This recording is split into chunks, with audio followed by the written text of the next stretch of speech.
Bonjour et bienvenue sur notre chaîne intitulée Un jour, un verset, un message.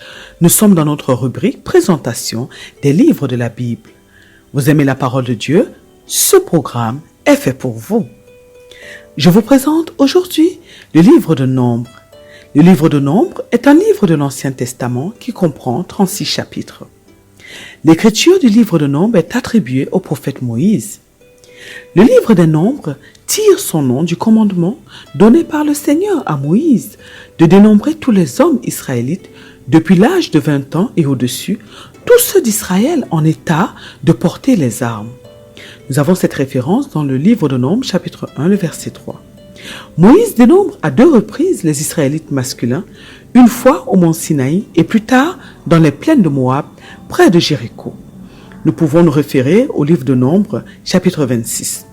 Ce livre rapporte aussi des exemples de fidélité et de rébellion des Israélites pendant leurs 40 ans d'errance dans le désert. Moïse est un prophète qui est appelé par Dieu pour faire sortir les enfants d'Israël de la servitude d'Égypte. Il est amené à leur faire traverser le désert et à les conduire à la terre promise de Canaan. Il est témoin de la plupart des événements rapportés dans le livre des Nombres.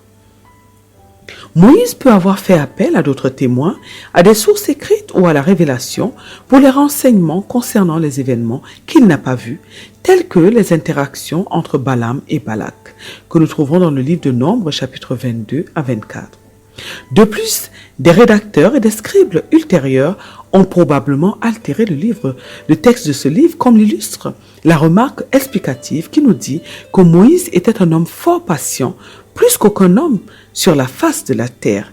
Nous avons comme référence le livre de Nombres, chapitre 12, le verset 3. Nous pouvons également nous référer au livre de Moïse, chapitre 1, verset 41. Les opinions divergent quant à la rédaction du Pentateuque qui constitue l'ensemble des 5 livres écrits par Moïse. De même, nous ne savons pas exactement où se trouvait Moïse quand il a écrit l'ensemble de ces livres. Cependant, le texte fournit des renseignements concernant le cadre des événements rapportés dans le livre de Nombres. Par exemple, le livre de Nombres, chapitre 1, le verset 1 à 10, ainsi que le chapitre 10, rapportent des événements qui se sont produits avant que Moïse et les enfants d'Israël ne quittent le mont Sinaï. Les expériences d'Israël dans le désert sont rapportées dans le livre de Nombres, chapitre 10, verset 11 à 21.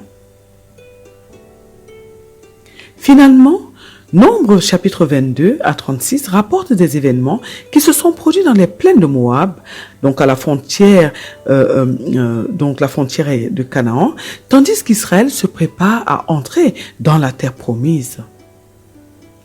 Le livre des Nombres offre un recensement qui nous aide à évaluer la taille de la population d'Israël au début et vers la fin de son errance dans le désert. Ce livre nous donne également le plan de l'organisation du camp d'Israël. Il discute des responsabilités des Lévites et explique les objectifs et les conditions qui régissent le vœu de Naziréa. En outre, ce livre rapporte de nombreux incidents au cours desquels les enfants d'Israël se rebellent contre le Seigneur et contre Moïse et s'attirent des conséquences fâcheuses. Nous avons plusieurs références. Nous avons le livre de Nombres, chapitre 12, versets 1 à 2, Nombres, chapitre 13, versets 26 à 14, Nombres, chapitre 14, versets 40 à 45 et bien d'autres références. En plus d'illustrer les effets de la justice divine, le livre de Nombres témoigne de la nature miséricordieuse et longanime de Jéhovah, notre Dieu. Par exemple, en commandant à Moïse de dresser un serpent d'airain sur une perche, le Seigneur prépare pour son peuple un moyen de vaincre les effets de sa rébellion. Nous pouvons nous référer au livre de Nombres, chapitre 21, versets 4 à 8. Cette expérience devient un moyen important d'enseigner aux Israélites la mission rédemptrice et l'expiation de Jésus-Christ. Lorsque nous étudions le livre des Nombres, nous apprenons l'importance de faire confiance au Seigneur, de lui obéir et de soutenir les dirigeants qu'il a choisis. Nous sommes arrivés à la fin de ce programme. Merci de l'avoir suivi. Merci de vous abonner afin de soutenir notre chaîne. Merci de liker et de partager ce travail afin que plusieurs en bénéficient et que la parole de Dieu puisse se répandre partout dans le monde. Que Dieu vous bénisse et à très bientôt pour une autre présentation.